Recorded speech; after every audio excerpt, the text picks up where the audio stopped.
우리 요동하는 제목, 요동하는 세상, 요동치 않는 자녀. 우리 제목 한번 읽어보겠습니다. 시작. 요동하는 세상, 요동치 않는 자녀. 요동하는 인생을 누가 원하겠습니까? 사람이 좀 안전하게 살아야지. 늘 발밑이 지진 같아가지고 아침에 눈 뜨면 불안하고, 또 저녁에 잠자기 전에 또 밤사이에 무슨 일이 생기지 않을까, 이러면 사람이 참 살기가 힘들어요. 그저 아이들에게 전화만 오면 신나는 게 아니고 워낙 문제들이 많은 아이들이어서 그저 할아버지 그러면 그냥 가슴이 철렁하고, 엄마, 시집간 딸이 또 엄마 이렇게 하면 그냥 그 말 안에 있는 뉘앙스가 벌써 불안한지 기쁜지 가슴이 철렁하면 누가 좋겠어요? 여러분도 벌써 아이를 기르니까 마음의 요동을 많이 겪어보셨을 거예요. 그냥 마음이 그냥 이렇게 흔들리는 것은 참 지진 앞에 있는 같은 불편함이고 힘듦인데, 오늘 성경도 인생이 그렇게 늘 요동치며 사는 것을 격려하는 것으로 보이지는 않습니다. 우리 한 번 더 성경을 읽습니다. 읽읍시다. 시작. 다윗이 그를 가리켜 이르되 내가 항상 내 앞에 계신 주를 배웠으며 나로 요동하지 않게 하기 위하여 그 안에 우편에 계시다. 그러니까 하나님께서 이 다윗이 요동하지 않게 하기 위하여 앞과 오른편에서 인도하시고 붙잡아 주신다, 그런 내용입니다. 그러니까 요동이 스릴 넘치는 생애라고 볼 수는 없습니다. 그리고 하나님 우리 아이의 삶이 요동이 아니라 평안의 삶, 에이렌의 샬롬의 삶이 되기를 기도하는 것은 너무도 성경적이라 볼 수 있습니다. 사도행전에서 지금 이렇게 말하고 있는 것은 설교 중에 언급한 구약의 본문입니다. 여러분들이 우리 해림교회에서 저나 우리 목사님들의 설교를 들으면 성경을 인용하면서, 물론 이제 저는 오늘 읽었던 사도행전 2장 25절을 설교할 것입니다. 이 성경 구절을 읽고 딴 이야기를 할 생각도 없고 굳이 다른 구절을 설교할 생각도 없고, 저는 오늘 이 본문을 설교하려고 합니다. 왜 설교하려고 하는가? 어머니들을 위해서, 어머니들의 마음속에 있는 자녀들을 위해서, 또 함께 기도하는 자녀를 위한 아버지들을 위해서 이제 말씀을 전하려고 하는 것이죠. 그래서 저는 이 본문을 설교합니다. 그렇지만 이 본문을 설교하기 위해서 오직 이 본문 밖에는 성경을 인용하지 않는 것은 훌륭한 설교라고 볼 수는 없습니다. 왜냐하면 어떤 성경 구절은 다른 성경 전체와 연관지어야지만 이해가 되는 성경들이 많기 때문입니다. 지난주 토요일부터 시작하고 있는 김희석 교수님의 잠언서 같은 것이 그렇습니다. 한두 구절을 떼놓으면 착하게 살라는 이야기 같은 느낌이 듭니다. 착하게 사는 게 좋은 건 나쁜 건 아니지만 성경이 꼭 착하게 살라고 하는 책은 아니지 않습니까? 반드시 죽일지니라, 이런 게 착한 이야기입니까, 여러분? 여러분 좀 불편하기면 반드시 죽여버려야 됩니까? 국수 먹는데 내 걸 뺏어 먹었다, 그동안 즐거웠다 그러면서 푹 찔러 죽여야 됩니까? 반드시 죽이라는 성경 구절만 떼놓으면 온 교회는 살육이 흉용하겠지요. 성경 전체가 서로 그 본문을 어떻게 이야기하고 있는지, 우선 그 앞뒤 구절과 그 성경 전체에서 이 본문이 차지하는 자리는 무엇인지, 그리고 기독교 중요한 교리 속에서 이 본문은 어떤 의미를 있는지 이렇게 살펴보기 위해서는 다른 사람의 이야기도 좋지만 다른 성경이 그 성경을 어떻게 설명하고 있는지가 중요하겠죠. 이런 방식의 설교는 바로 초대교회 베드로의 설교였습니다.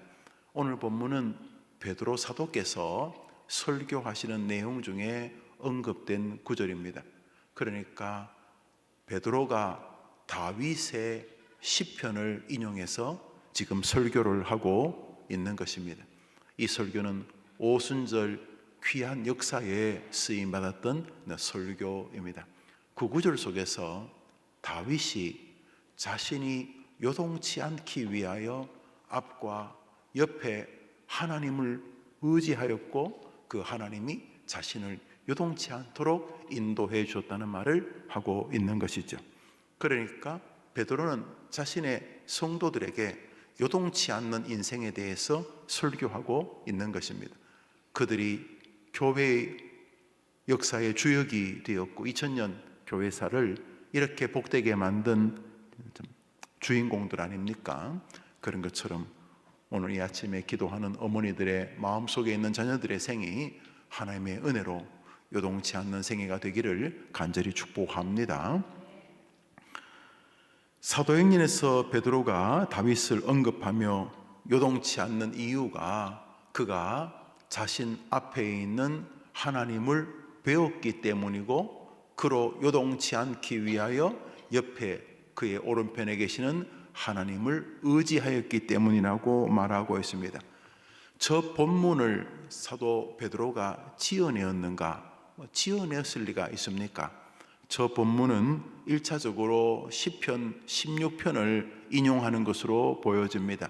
우리 시편 16편을 읽습니다. 읽읍시다. 시작. 내가 여호와를 항상 내 앞에 모심이여 그가 내 우편에 계심으로 내가 요동치 아니하리로다. 내가 여호와를 항상 내 앞에 모심이여 그가 내 우편에 계심으로 내가 요동치 아니하리로다. 이렇게 되는데 더 베드로는 저 본문을 그가 항상 내 앞에 계시는데 그 이유가 나로 요동치 않게 하기 위함이고 그가 내 우편에 계심으로 내가 요동치 아니하리로다고 했는데 베드로는 저 본문을 나로 요동하지 않게 하기 위하여 그가 내 우편에 계신다 이렇게 말했습니다. 그러니까 시편과 사도행전을 잘 두 절을 깊이 상고하면 아하 어떻게 설교를 해야 하는지 베드로는 구약을 어떤 식으로 설교했는지 그 본문을 초대교회 성도들은 어떤 식으로 인지했는지 우리가 그것을 어떻게 차용해서 설교할 수 있는지 이건 목사들에게 성도들에게는 구약과 신약의 그 본문을 내 삶에 어떤 식으로 적용할 수 있는지를 가르쳐 주고 있습니다. 우리 시편 16편 8절 베드로가 인용하고 있는 다윗의 원시로 한번 읽어봅시다. 시작. 내가 여호와를 항상 내 앞에 모심이여 그가 내 우편에 계심으로 내가 요동치 아니하리로다. 우리는 다윗의 생애를 잠시만 눈을 감고 생각해봐도 정말 요동하는 인생이었던 것을 알 수가 있습니다. 어릴 때부터 그는 부모 혹은 형제들에게 뭔지 모르게 조금은 따돌림을 받은 것 같습니다. 열 손가락 깨물어서 안 아픈 손가락 없겠지만은 아무래도 삶의 우선순위가 옛 부모님들에게는 장남, 장녀, 맏이에게 있었던 것 같습니다. 여러분 아들과 딸 옛날에 본 그 드라마 기억나시죠? 예, 그러니까 쌍둥이인데 아들의 이름이 뭐죠? 귀남이. 야, 이거 수십 년이 지났는데도. 그 다음에 딸 이름은 뭐죠? 후남이. 그러니까 엄마가 정혜선 씨 그 엄마로 나오는 그분이 자기가 낳았는데도 희한하게 아들에게 삶의 무게중심이 있습니다. 뭐든지 좋은 것은 아들에게. 그러고 딸은 내 새끼긴 하지만은 네 쌍둥이 남자를 도와줘야 된다 이래 되는데 나중에는 이제 역전이 되었던 그런 이야기고 그 드라마가 공전의 히트를 친 것은 우리 시대 많은 어머니들의 마음에 남 이야기 같지 않았기 때문일 것입니다. 다윗에게도 형제들이 많았는데 아마 형제들이 좀 다윗보다 외모나 똑똑함 이런 게 좀 나은 것 같아요. 여러분 그 자식도 공부시켜 보면은 똑같이 학원 보내도 하나는 정말 똑똑한데 하나는 정말 나 닮았구나 이런 느낌이 드는 애들 있잖아요. 어째 저리 공부를 못하나 이렇게. 그러면 또 친정엄마가 니하고 똑같다 이렇게 말하잖아요. 순간에 어떻게 이렇게 똑같은 내 뱃속에서 나왔는데 이래 다르나. 아마도 형들이 좀 잘났다고 생각한 것 같습니다. 아버지 이세의 생각에는 엄마는 나오지 않지만 아빠 마음이 엄마 마음이니까 큰아들 둘째 아들 이러다 보니까 저 막내는 그렇게 에너지도 안 가고 옛날에 큰아들 공부시킨다고 다른 애들은 다 초등학교 졸업하고 걔만 서울로 유학 보내고 그런 거 우리 기억나지 않습니까? 그런 것처럼 다윗은 어릴 때부터 눈에 보이지 않지만 집안에서 조금 차별을 받았어요. 그래서 시편에 보면 다윗이 이런 구절이 있어요. 내 부모는 나를 버렸으나 여호와는 나를 영접하시리다. 부모가 자식을 버렸는지를 정확히 모르겠습니다만 어느 시점에 그랬던 것 같습니다. 뭐 여튼간에 다윗을 사울이 죽이려고 하니까 집에 막 쳐들어왔는데 아버지한테 다윗 찾아내라 그래. 어딘지 모르겠다, 죽이겠다 그러고 뭐 그러니까 부모가 다윗은 내 자식 아닙니다 뭐 이러면서 뭐 다윗을 부인했는지 여튼간에 다윗이 내 부모는 나를 버렸었다 이렇게 말하지 않습니까? 물론 다윗은 도망다니면서도 부모님을 다른 나라 임금에게 좀 부탁하고 도망다니던 효자이긴 했습니다만 어릴 때부터 그래요. 여러분, 다윗이 아버지 심부름으로 아버지가 싸주는 음식 가지고 전쟁터에 가서 형들을 찾았을 때 형들이 다윗에게 하는 말은 쌍욕이었습니다. 이 나쁜 놈아, 양떼들을 버려두고 전쟁 구경이나 왔다고 아버지 심부름으로 저것들 살피러 왔는데도 그렇게 말하는 걸 보니까 그냥 집에서는 천덕꾸러기처럼 함부로 말해도 되는 사람처럼 취급을 받았던 것 같습니다. 그것부터가 벌써 마음의 요동 아닙니까? 그 다음에 하나님께서 사무엘을 통해 기름을 부어 임금이 될 거라고 했지만 기름 부음 받은 지 20년 뒤에 임금이 됩니다. 20년 동안 도망 다녔습니다. 하도 사울이 죽이려고 그래가지고 도망 다녔습니다. 최고 권력자가 죽이려고 하니까 이거 얼마나 힘들겠습니까? 옆집 사람하고만 그 불편해도 참 살기가 힘든데 그 아래층 위층 사람하고만 좀 마음이 뒤틀려도 그냥 불편한데 나라의 최고 권력자가 자기를 죽이려고 하니까 이거 진짜 마음이 요동치지 않았겠습니까? 뿐만 아니라 간음하고 살인하고 죄지어서 하나님 앞에서 나단 선지자를 통해 경고를 받을 때 그의 마음은 본질적으로 요동치지 않았겠습니까? 그리고 그 어떤 요동보다도 아들 압살롬의 반역으로 인하여 참 권력이란 게 뭔지, 아버지를 죽이겠다고, 압살롬이 내 친아들이거든요. 셋째 아들 압살롬, 얘가 좀 똑똑한 아이인데 정무적인 능력도 있고 정치도 할 줄 알고 그래가지고 이 녀석이 몇 년 동안 칼을 갈아가지고 국민들의 마음을 다 모아가지고 아버지를 친 거예요. 그래서 아버지가 아들이 자기 목 자르겠다고 해서 도망 다녔으니까 그거 얼마나 요동치는 인생이었겠습니까? 그 외에도 뭐 온갖 도와줬던 신하들이 자기를 배신하고, 이 배신도 슬픈 일이 아닙니까? 얼마나 다윗의 생애가 우리가 잠시만 떠올려도 요동치는 생애였습니까? 그런데 다윗이 그 요동치는 생애에서 무언가 비법을 하나 발견한 것입니다. 무슨 비법? 나를 막 죽이려는 사람 붙잡아서 설득하고 밥 사주고 뭐 쓰다듬어주고 이야기하고 그래서 될 문제가 아니고, 또 나를 괴롭히는 사람, 나보다 더 센 사람 찾아가가지고 저놈의 자식이 나 괴롭히니까 당신이 좀 어떻게 손을 봐주십시오. 아무리 해도 안 되는 것을 깨달은 것입니다. 인생의 수많은 요동을 겪으면서 이 다윗이 깨달은 진리가 있습니다. 그것은 무슨 요동이 오더라도 먼저 하나님을 내 앞에 모시면은 요동이 없어지거나 줄어든다는 사실을 깨달은 것입니다. 옛날에는 요동 오면은 그것만 바라보고 뭐 중리산이 그랬는데, 요동치는 풍랑이 다가올 때 일단 요동은 치더라도 내가 내 앞에 계시는, 요동 앞에 계시는, 아니 모든 사물 앞에 계시는, 아니 내 모든 인생과 운명 앞에 계시는 여호와를 먼저 내 앞에, 하나님, 뭐 기가 막힌 일이 다가왔지만 하나님이 더 큰 능력이 있는 줄 믿습니다. 하나님이 말씀하시면 이 요동치는 풍랑도 순식간에 바람아 잠잠하라 하면 하나님이 하실 수 있는 줄 믿습니다.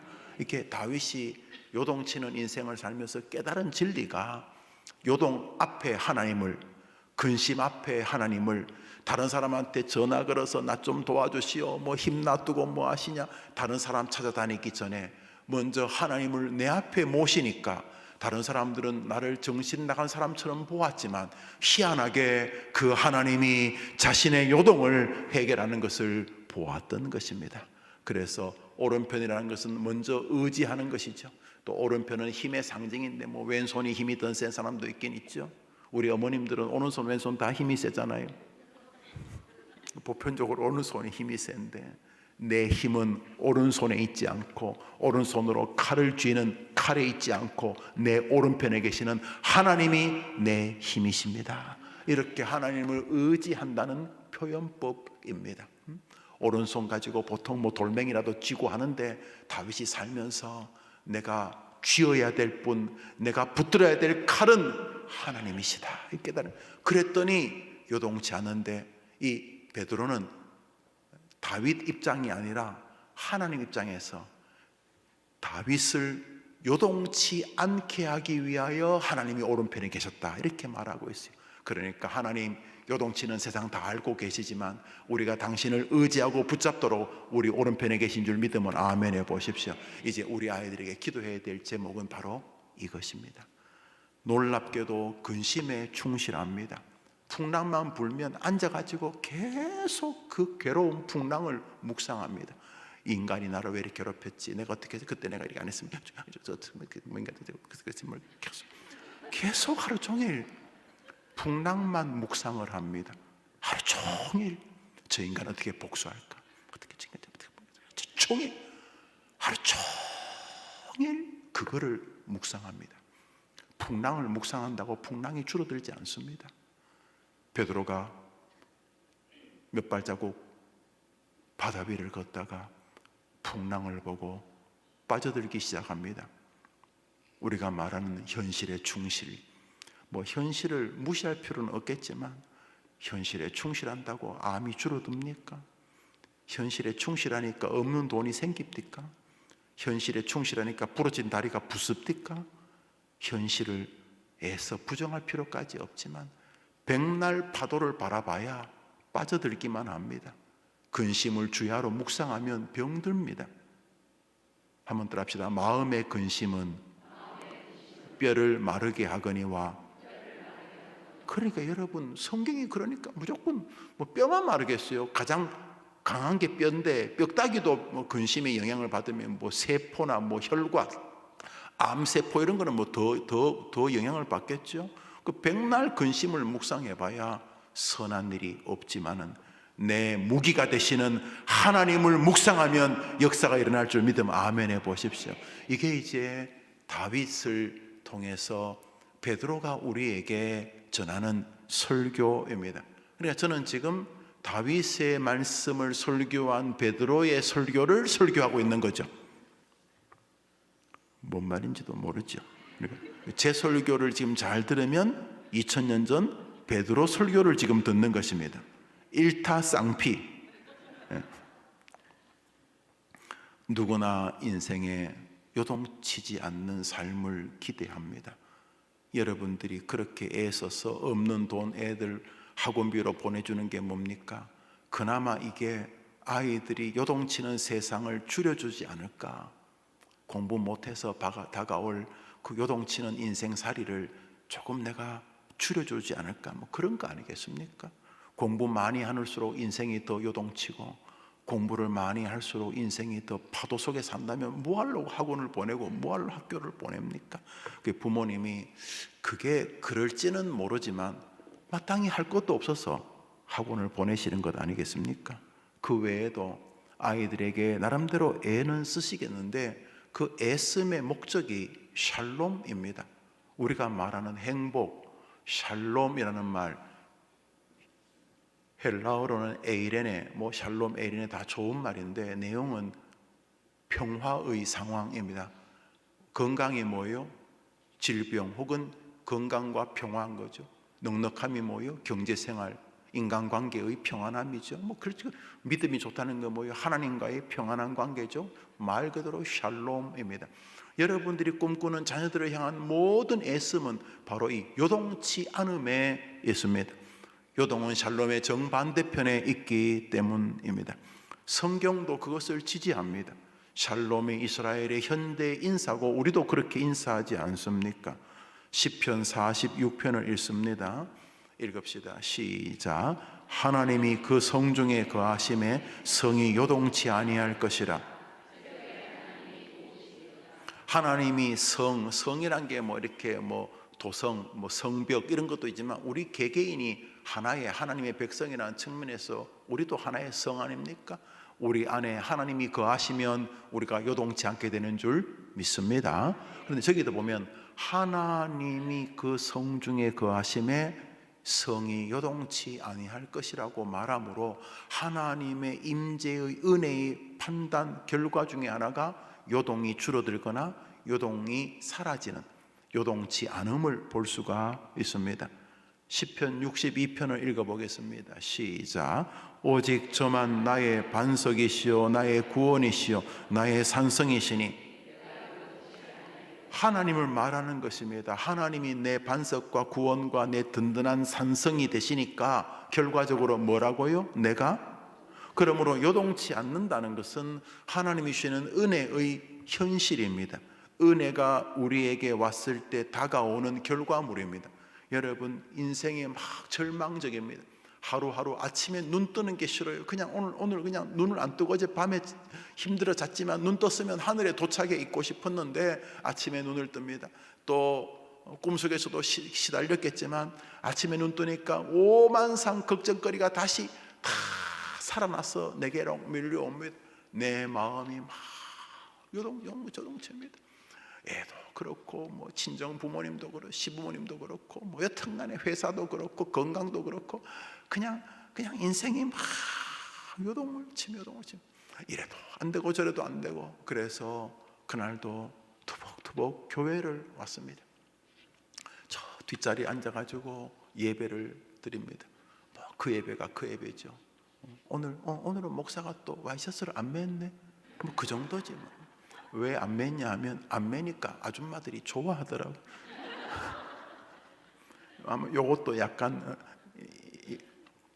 목사의 일탈로 보시는 건지. 근데 오늘 오후에 계속 외부에 만남이 있어서 넥타이를 메고 그 하루 종일 오늘 제가 막 저 어디 마포까지 갔다가 오늘 제가 뭐 하여튼 뭐가 많아가지고 넥타이를 안 메고 싶은데 넥타이를 예배 시간에 넥타이를 안 매는 건 제가 지지하지 않습니다만 어머니 기도회 또 청년부 예배는 그래도 좀 가까이 가보려고 하는데 내가 상의해 봤더니 그 우리 총신 신학에서 대학원에서 또 학교에서 신학을 가르치는, 그것도 조직 신학을 가르치는 우리 교회 라영왕 교수님이 검은 가죽 잠바를 넥타이로 안 메고 입고 왔더라고.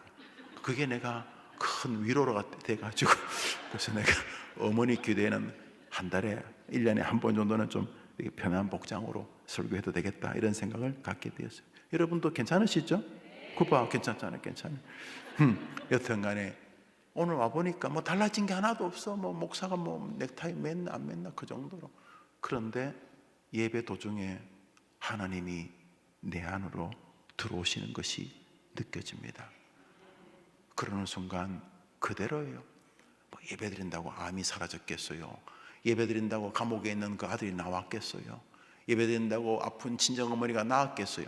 상황은 그대로인데 하나님이 내 영혼을 붙잡기 시작하는 순간 내 마음에 세상이 줄 수 없는 평강이 밀려오게 되는 역사가 일어나는 것입니다.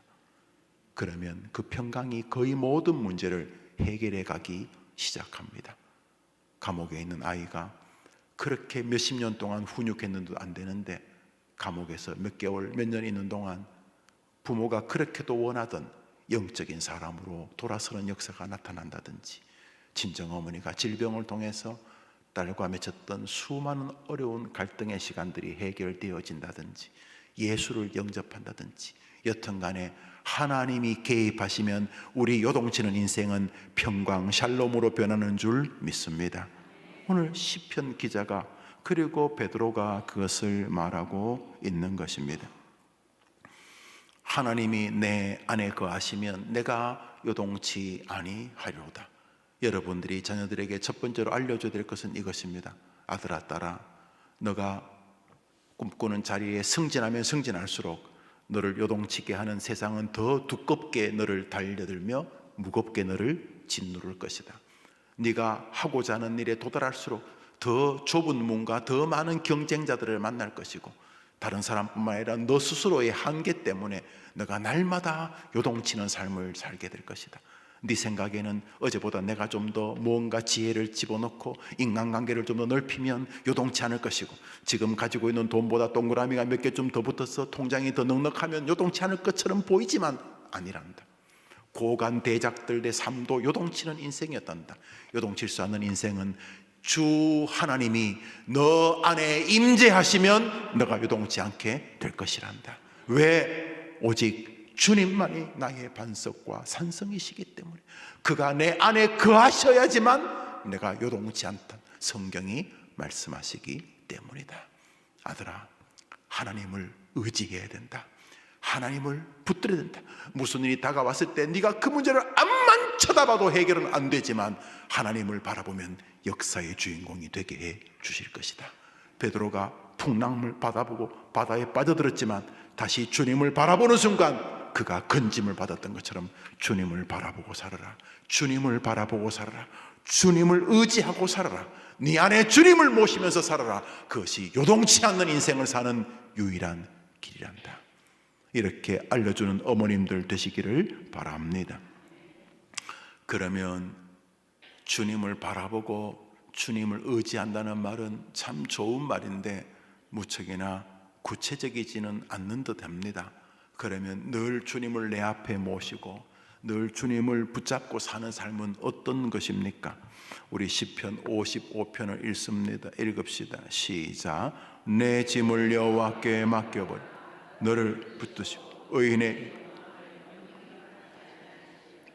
요동치 않는 삶은 따라합시다. 여호와께 너의 짐을 맡기는 삶이다. 예수 믿는 사람도 짐이 있죠. 짐이 있으니까 이 아침에 나와 기도하는 거 아닙니까? 짐이 있습니다. 그런데 어떻게 그 짐을 해결할 수 있는가? 맡기는 것입니다. 우선 맡기는 방식이 무엇인지는 두 번째이고, 맡겨야 된다는 생각을 가져야 됩니다. 여러분, 맡긴다는 거 아십니까? 아십니까? 아십니까? 그 맡긴다는 것은 여러분이 들고 있는 짐을 어떻게 한다는 겁니까? 모르면서 아는 척하고. 여러분이 이렇게 요즘 수박이, 옛날에는 수박이 요만했는데 요즘은 수박 맞는지 모르게 호박만 하죠. 수박이요. 그거 누가 3통 주면 그거 들고 갈 수 있어요? 물론 여러분들이 들죠. 우리 엄마들이 얼마나 무서운 사람인데 100통을 줘도 끌고 가겠지만은 이게 손이 아프고 뭐 수박 쥐고 있는 끈이랑이 뻔해서 이게 뭐 핸드백도 있고 뭐 거기다가 또 자랑하고 싶은 밍크 코트도 한 손에 들고 있는데 또 수박 3개 못 들잖아요. 그러면 어떻게 해야 돼요? 내려놔. 여러분들이 내려놓는다고 아이고 채서 너 잘 내려놓겠다. 수박을 어떻게 해요? 옆에 있는 아들한테 맡겨야 되죠. 아들아, 엄마 도저히 못 들겠다. 엄마 도저히 못 들겠다.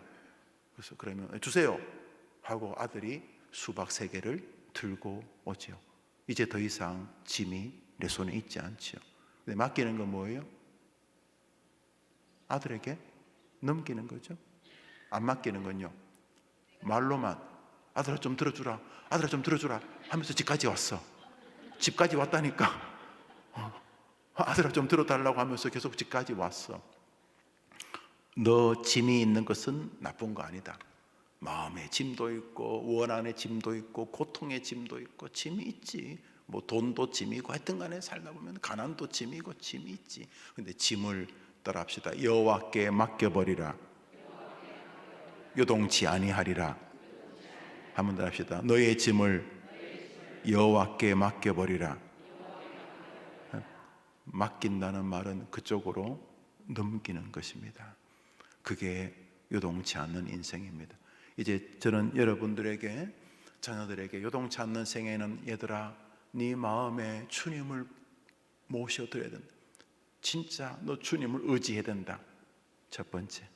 두 번째로 주님을 바라보고 주님을 의지한다는 말은 너의 모든 요동치게 할 만한 짐들을 여호와께로 토스하는 것이다. 아들아, 하나님 아무나 못 들겠어요. 하나님 못 들겠어요. 하나님 머리가 깨져 해결이 안 돼. 하나님 좀 해주세요 하고 맡겨버리라.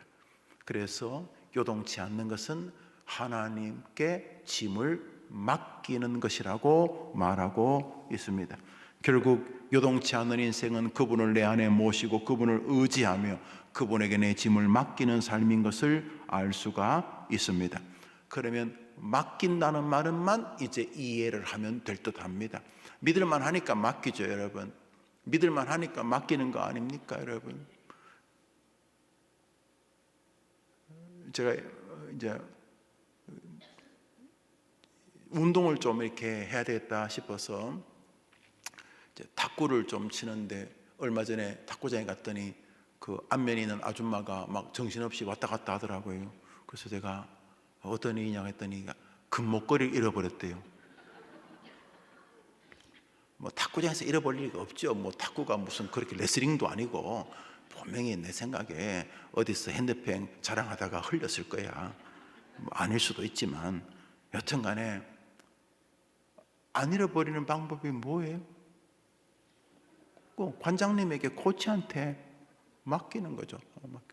그러고 또 뭐 탁구가 그렇게 격렬하게 해서 운동이 아니기 때문에 무슨 탁구 친다고 목걸이가 끊어지는 뭐 특별한 그런 일은 없으리라 생각합니다. 여튼 간에 맡기는 것은 그런 의미입니다.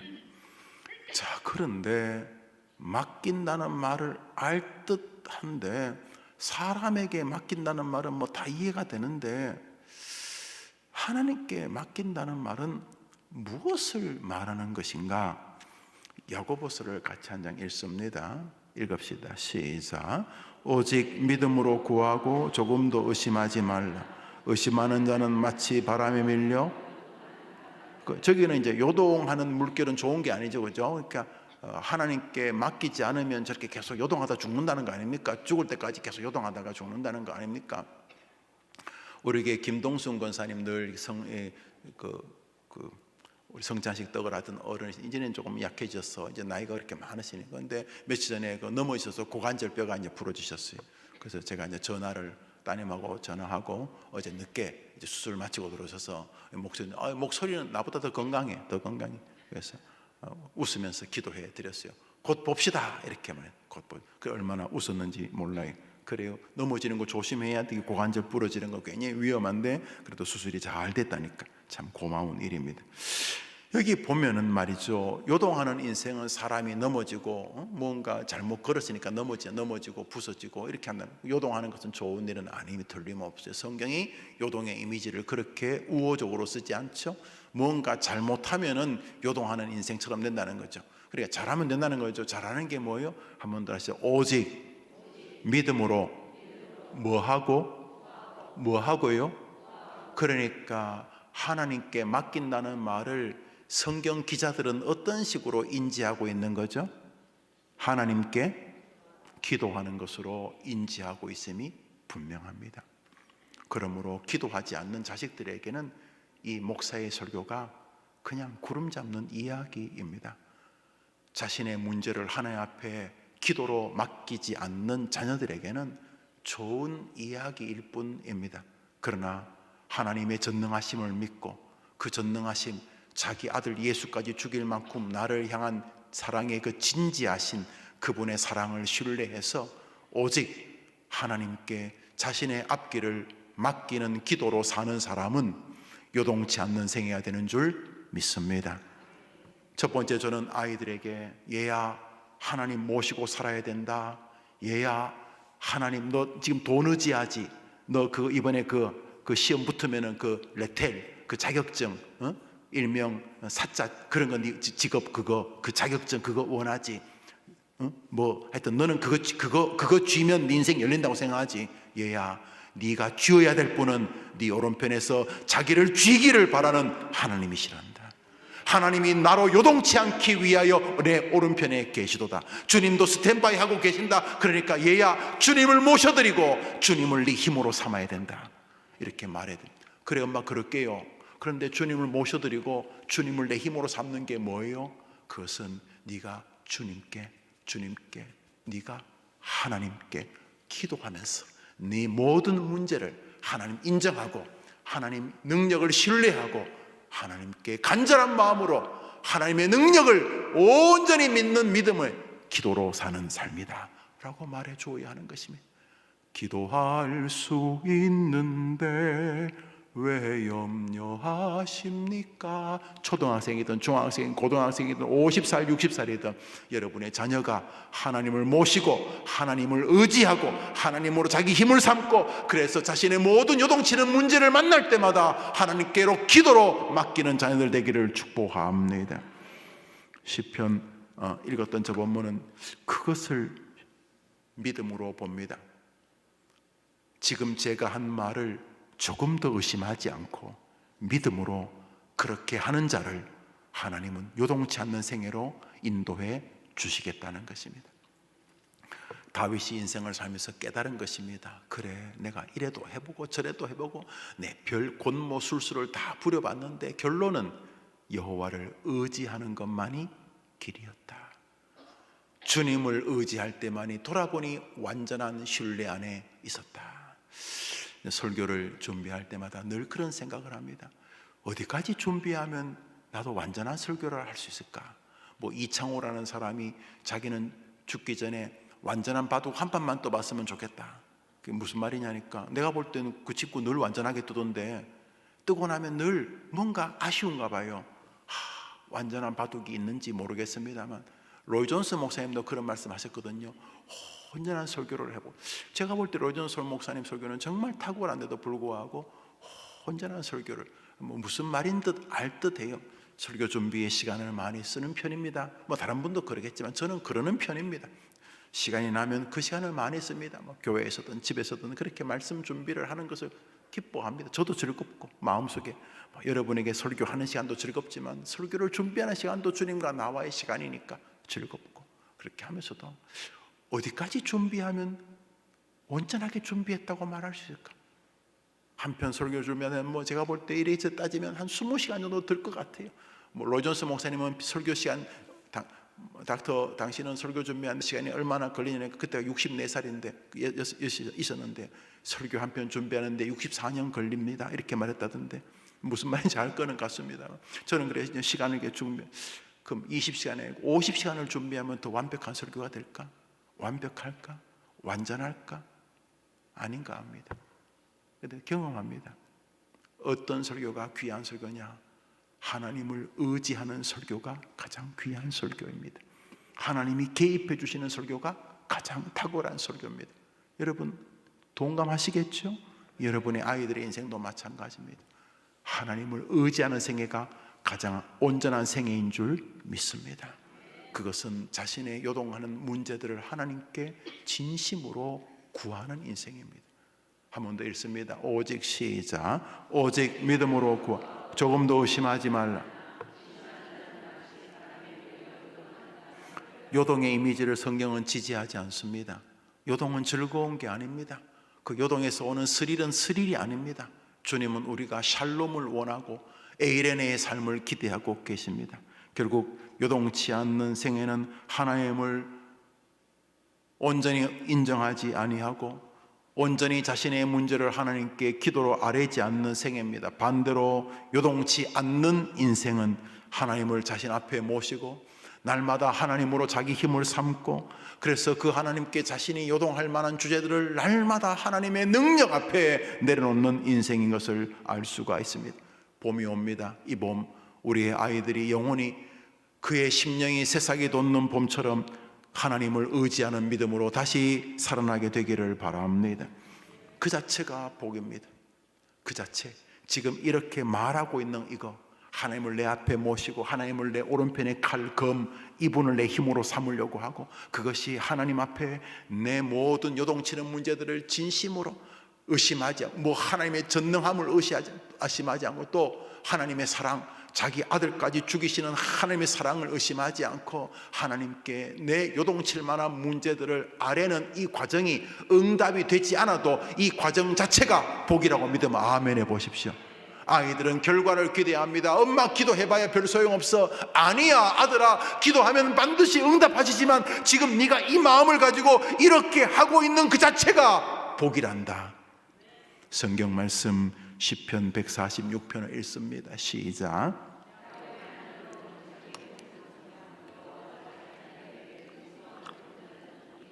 아직 진행형입니다.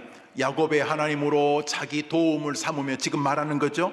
하나님 의지하고 하나님 바라보고 하나님으로 내 힘을 삼고 하나님을 내 안에 모셔서 내 어려움, 요동칠 만한 문제들을 하나님께 아뢰는 거죠. 왜? 하나님께 도움 구하려고. 그렇게 하나님으로 자기 도움을 삼으며 여호와 자기 하나님에게 이 모든 소망은 하나님 당신에게 있습니다 라고 소망을 두는 자는 그 응답이 되어진 때도 복이지만 응답이 되어져 가는 과정, 그렇게 하나님께 매어달려 기도하는 과정도 복인 줄 믿으면 아멘 해보십시오. 써놨잖아요, 복이라고. 그래서 딸들아 딸아, 손자야 손녀야, 이 할미는 이 엄마는 내 딸이, 내 손녀가, 내 아들이, 내 손자가 진심으로 복된 생기를 원한다.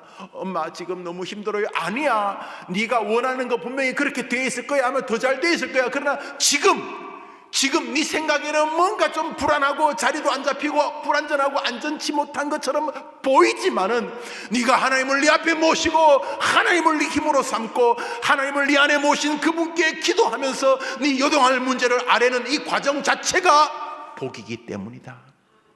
지금이 복이야. 지금이 네가 원하는 자리에 도달한 게 복이기도 하지만은 그것을 놓고 지금 매어 달리는 이게 복이야. 이게 지금 이 자체가 복이야. 아들아 딸아, 이 복을 누려야 된다. 하나님으로 힘을 삼아야 된다. 하나님께 소망을 둬야 된다. 그 자체가 복이기 때문이다. 결과가 복이 아니고 지금 그 결과를 기대하는 과정 자체도 복이다, 이렇게 말하고 있는 것입니다. 시편 18편을 읽읍시다. 시작. 여호와는 나의 반석이시, 나의 요새시, 나의 건지시, 나의 하나님이시, 나의 피할 바이시, 나의 방패시요 나의 구원의. 사랑하는 여러분, 이게 다 요동치 않음의 도구, 소품들입니다. 반석, 요새, 바위, 또 방패, 뿔, 이런 것들이 다 흔들리지 않음의 소품들입니다. 하나님만이 요동치 않는 여러분과 여러분의 자녀들의 생을 이끄시는 분인 줄 믿습니다. 그 요동치 않는 하나님으로 자기 힘을 삼는 사람, 그것이 인생이어야 되는 것이죠. 그게 우리가 기도해 주려고 하는 자녀들의 모습입니다. 그래서 다윗이 노년에 지었을 것이 거의 100% 확신할 세계에서 가장 유명한 시 시편 23편 다윗의 시는 그가 왜 요동치 않는 목가적 평안하게 풀을 뜯고 있는 한 마리 양처럼 평화의 이미지로 자기의 삶을 표현하느냐 하면, 진짜 다윗의 삶은 전쟁, 손에서 이 피가 마를 날이 없는 뭐 늑대, 들개, 무슨 호랑이, 사자, 하이에나, 하여튼 간에 늘 손에 맹수처럼 피가 흐르는 인생을 살았음에도 불구하고 그 노년에 다윗이 자기의 생을 돌아보면서 마치 푸른 풀밭에서 양들이 풀을 뜯는 것처럼 자신의 생애가 평안했다고 고백을 할 수 있는 것은 하나님 때문입니다. 여러분, 그 유럽이나 또 뭐 이렇게 양을 치는 뭐 호주나 특히 이제 스코틀랜드에 가면 양들이 많은데 사람 수보다 양이 뭐 10배인가 100배인가 많은데, 산에 멀리서 운전하다 보면 산에 흰 점이, 멀리서 흰 점이 이렇게 빽빽이 있어요. 근데 점이야, 안 움직여. 가보니까 양이야. 뭐 내가 운전할 때 안 볼 때 조금씩 움직이는지는 모르겠는데 양들이요 고개를 풀에 쳐박고 그것들은 움직이지도 않나 봐. 그냥 뿌리까지 다 캐먹는지. 멀리서 보면 양들이 산에 이렇게 언덕에 풀밭에 흰 양들이 이렇게 수천 마리 수만 마리가 이렇게 고개를 쳐박고 있었는데 정말 평안해 보여요. 다윗이 자신의 생애가 요동치 않은 생애를 살았다고 말하는 것은 우리로서는 약간 안 믿어지는데, 왜냐하면 우리가 아는 다윗의 생애는 진짜 요동치는 생애였거든요. 그런데 다윗이 이렇게 말합니다. 시편 23편 1절입니다. 시작. 사랑하는 여러분, 우리가 요동치 않는 것은 우리에게 달려있지 않습니다. 아들아, 딸아, 너가 샬롬의 생애를 사는 것은 네가 얼마나 제주껏 그것을 헤쳐나가느냐에 달려있지 않단다. 얘야, 너의 샬롬의 생애는 하나님께 달려있단다. 하나님을 너의 목자로 오늘도 따라가고 의지하고 그분께 도움을 구하렴. 그분이 너를 샬롬으로 인도해 주실 것이다. 이렇게 가르치고 기도하는 어머니 되기를 주님의 이름으로 축복합니다. 우리 기도 제목을 같이 읽고 우리 기도하겠습니다. 첫 번째 기도 좀 읽읍시다. 시작. 자녀에게 자신을 요동치게 하려는 세상과 사람과 환경을 잃는 능력을 주옵소서. 먼저 알아야지. 지피지기면 백전백승이라 그랬는데, 자녀에게 낭낭하게 음악을 틀어줘 보세요. 자녀에게 먼저 자기를 요동치게 하려는 세상과 사람과 환경을 잃는 능력을 주옵소서. 우선 자기 자신도 사람이니까 나는 왜 요동칠까? 이런 인간관계들이 어떤 결과를 가져올까? 사람과 환경을 잃는 능력을 주옵소서. 세상을 바르게 보는 능력을 주옵소서. 문제를 정확히 이해하는 능력을 주옵소서. 그저 어려움이 다가오면 아무것도 보이지 않는 판단치 못하는 사람이 아니라 자기를 요동치게 하려는 실상을 잘 꿰뚫어 볼 수 있는 마음을, 시각을, 능력을 주옵소서. 이렇게 기도하는 이유가 두 번째 이유와 상관이 있습니다. 두 번째 기도 좀 읽읍시다. 시작. 자녀가 인생의 난제를 해결하는 길이 하나님을 자신 앞에 늘 모시는 삶임을 알게 하옵소서. 하나님이 목자가 되는 길이 내 문제를 해결하는 길이다. 목자는 내 앞에 걸어 내가 그분을 따라가죠. 내 인생의 문제는 하나님과 나의 거리에 달려있다. 내가 그분을 따라간다면 결국 푸른 풀밭 잔잔한 시냇가로 그 목자가 그 목자의 열심으로 인도하여 주실 것이다. 주여, 이 믿음을 우리 아이들에게 그리고 어미 아비 나에게 주시옵소서. 세 번째 기도 제목 읽읍시다. 시작.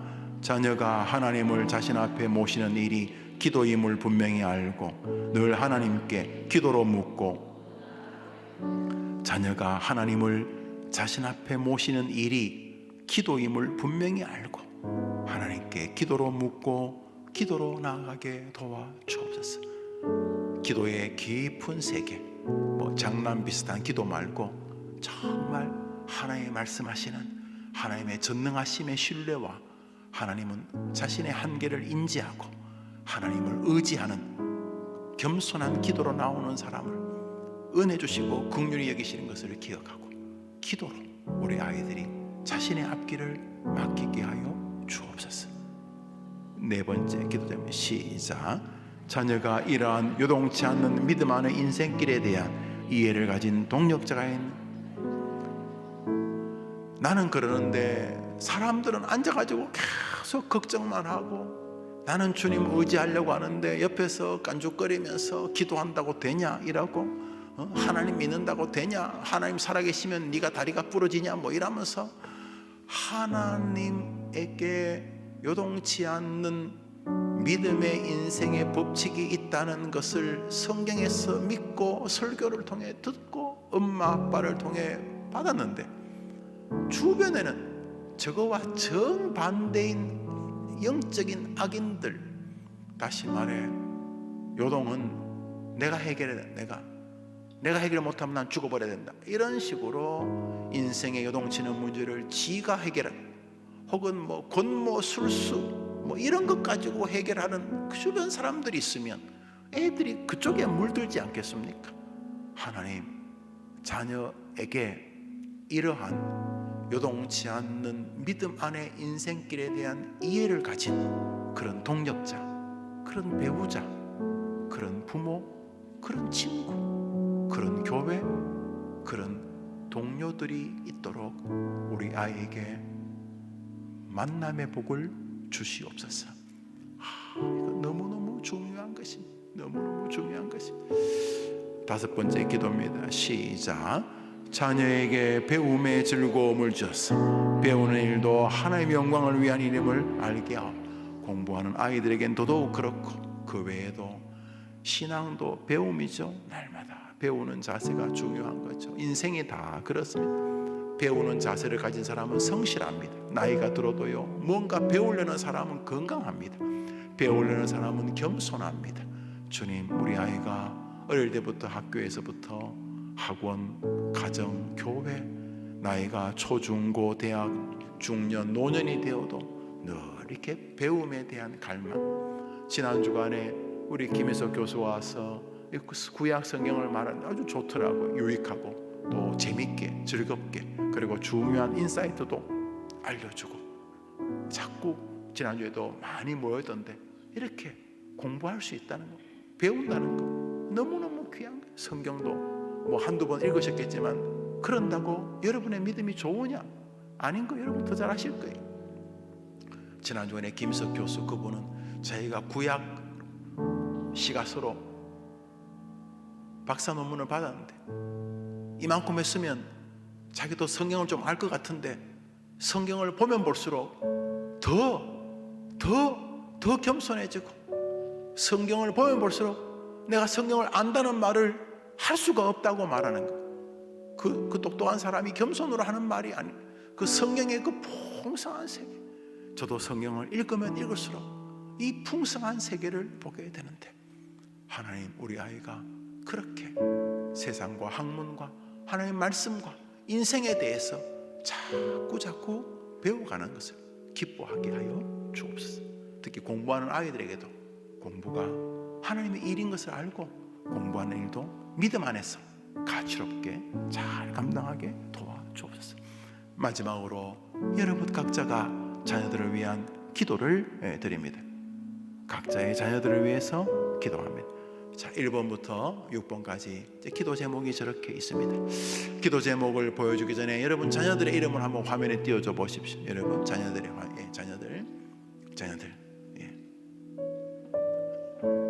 자녀들 명단을 한번 띄워줘 보십시오. 화면에. 저기 이제 우리가 기도하는 아이들이 있습니다. 하나님, 이 아이들이 인생의 요동이 벌써 오고 있습니다. 사춘기도 요동입니다. 자기 몸 안에 호르몬의 변화부터 시작해서 모든 게 다 요동입니다. 괜히 센티멘탈해지고, 또 자신의 한계가 또 서글퍼지기도 하고, 또 어릴 때까지는 자기 부모가 세상에서 제일 위대한 줄 알았는데 자기 부모가 뭐 그렇게 위대한 거 아닌 것 같기도 하고, 또 자기도 다른 사람보다 뭐 자랑할 게 없는 것 같고, 태어나면서부터 뭔가 이류인간 된 것 같고, 생긴 것부터 시작해서 뭔가 내가 좀 부족한 것 같고, 또 앞길도 뭐 이렇게 잘난 사람들 그 자리에 내가 같이 어깨를 나란히 하고 서지 못할 것 같고, 뭐 하여튼 간에 이런저런 이유가 아이들을 요동치게 만듭니다. 초등학교, 중학교 때만이 그런 게 아닌 대학이 졸업하고 직장 생활하고 사회생활하고 결혼하고 자식 키우고 50, 60, 70, 80 죽을 때까지 자꾸 사단이 우리를 요동치게 하려 할 때, 하나님, 저 아이들이 그 요동치는 문제들을 만나가지고 네가 옳으냐 내가 옳으냐 이렇게 풀자 저렇게 풀자 풀려지는 게 아니, 요동이 다가올 때마다 해결자는 하나님이신 줄 믿습니다. 하나님 우리 아이에게 인생의 요동을 해결하는 길이 여호와를 자신의 목자로 고백하는 길에 있음을 알게 해 주시옵소서. 기도 제목을 보여주시죠. 이제 제가 땡땡땡 파종할 때까지 기도하려고 합니다. 하나님 우리 아이가 그냥 무턱대고 살지 말고 요동치는 세상을 정확히 인지하고 믿음으로 살게 도와주옵소서. 우리 손 한번 다 들어볼까요? 한번 따라합시다. 하나님, 하나님이 저에게 맡긴 귀한 딸, 귀한 아들, 귀한 손자와 손녀, 요동치는 세상에서 믿음으로 요동을 이기는 아이가 되게 해주옵소서. 다윗처럼 항상 하나님을 앞에 모시고 하나님을 의지하고 하나님께 자기의 문제를 아뢰고 믿음으로 살아가게 도와주옵소서. 한번 따라합시다. 하나님 아버지, 이 아이들이 인생에 다가오는 요동을 당연한 것으로 여기지 말고 항상 그 앞에서 하나님을 바라보는 아이가 되게 해 주옵소서. 주여 한번 찍어 기도합시다. 주여. 하나님 아버지, 하나님 아버지, 인생의 요동의 문제는 영원한 숙제였습니다. 해결 수 있는 방법은 하나님밖에 없음을 압니다. 더 하나님 의지하고 더 하나님 바라보고 더 하나님 신뢰하는 우리의 아이들이 되기를 원합니다. 자신을 요동치게 하려는 세상과 사람과 환경을 잃는 능력을 주시기를 원합니다. 도와주시기를 원합니다. 피로를 채우시기를 원합니다. 아버지 하나님, 자녀가 인생의 난제를 해결하는 길이 하나님을 자신 앞에 늘 모시는 삶을 알게 하여 주옵소서. 자녀가 하나님을 자신 앞에 모시는 일이 기도임을 분명히 알고 하나님께 기도로 묻고 또 나아가게 도와주시옵소서. 자녀에게 이러한 요동치 않는 믿음, 인생길을 같이 갈 수 있는 동력자들을 주시기를 원합니다. 하나님 아버지, 은총과 은혜를 더하여 주옵소서. 피로를 채우시는 주님께서 역사하시고 그리함으로 하나님의 도우심 앞에 있도록 주님 도와주옵소서. 하나님 아버지, 만남의 소중함을 알기에 하나님 앞에 배움의 즐거움을 주시기를 기도하니 하나님 백성들로 서게 해주옵소서. 자녀에게 배움의 즐거움을 주시고 배우는 일도 아니고 하나님 알게 하여 주옵소서. 오늘도 더 주님 바라보고 더 주님을 기대하게 하여 주옵소서. 아버지 하나님,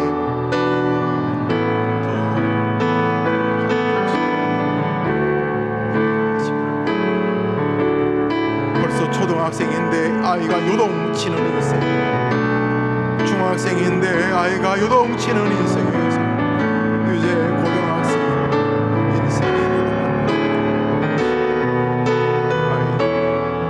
요동치는 인생에서 벗어나는 방법은 하나님을 의지하는 길밖에 없음을 알게 하시옵소서. 오직 하나님만의 해결을 잘 수 있는 하나님만의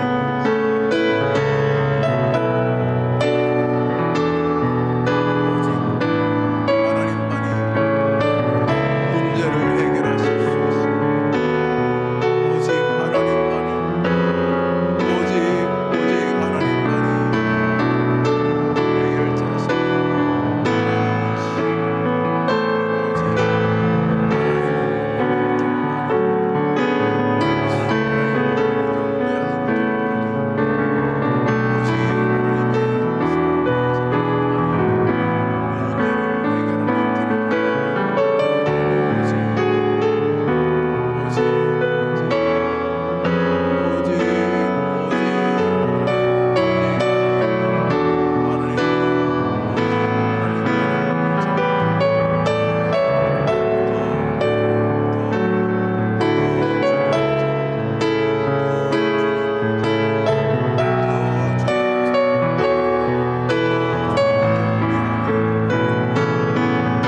제목으로만 더 기도합니다.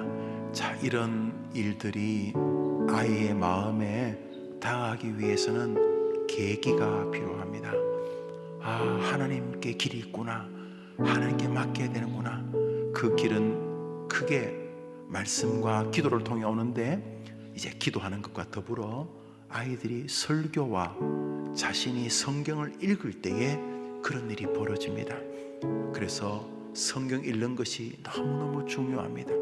아이들이 하루에 한 장만이라도 성경을 읽어간다면 그 아이들에게 큰 변화가 있을 것입니다. 왜? 말씀이 살아 움직이며 하나님을 의지하면 어떤 일이 벌어지는지 성경에서 실시간으로 말씀하시기 때문입니다. 또 설교입니다.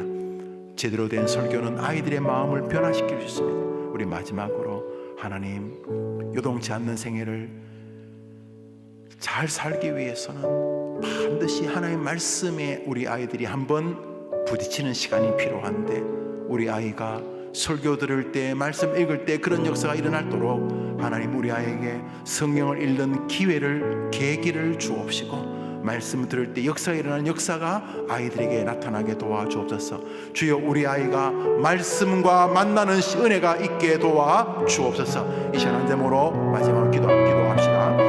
하나님 아버지, 말씀을 읽는 자와 듣는 자와 그 가운데 기록된 것을 지키는 자는 복이 있다고 했습니다. 주의 말씀은 내 발의 등이요 내 길의 빛이라고 했습니다. 주님, 우리 아이들이 하나님 말씀을 인격적으로, 개인적으로 만나는 시간이 있기를. 엄마 성경 말씀이 신기해요. 성경 말씀이 살아 움직여요. 성경 말씀이 내 마음에 힘을 주세요.